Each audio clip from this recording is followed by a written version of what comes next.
இன்றைக்கி நம்ம என்ன பார்க்க போகிறோம் அப்படின்னா ஒரு குட்டி அறுவடை. என்ன அறுவடைன்னு பார்த்தா ஒரு குட்டியாக ஒரு சோளம் ஒன்று வளர்ந்துருக்கு. நானும் இது இன்னும் பெருசாகவும் பார்த்தேன். நான் செடியே ஒரு மாதிரி காஞ்சி போகிற மாதிரி ஆயிடுச்சு. இது நானாக வச்சதில் தானாக வளர்ந்தது. இந்த சோளத்தோட பூ, இது பூ விட்ட பிறகு தான் இங்கே கீழே ஒரு கான் வச்சுது. இதில் நானும் பெருசாகும்னு பார்த்துட்டு இருந்தேன். பட் செடியே இதாகிற மாதிரி இருக்குது. அதனால் இது எப்படி இன்றைக்கி இருக்குதுன்னு ஓப்பன் பண்ணி பார்த்துடலாம். ஓப்பன் பண்ணி பார்த்துட்டு இன்றைக்கி இதை பறிச்சிடலான்னு முடிவு பண்ணிட்டேன். எஸ், முத்தலாகவே ஆயிடுச்சு. ஆனால் அங்கங்கே ஒன்று தான் இருக்குது. நம்மளுக்கு இதுக்கு விளைவிக்க தெரியல.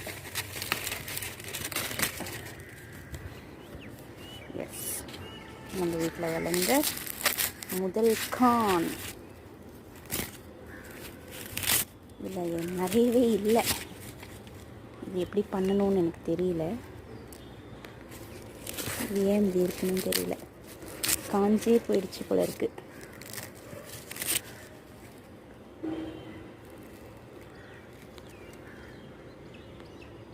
முழுசாக இல்லை, காஞ்சே போயிடுச்சு. இல்லை, நான் இது வளருமோ அப்படின்ட்டு விட்டுட்டேன்.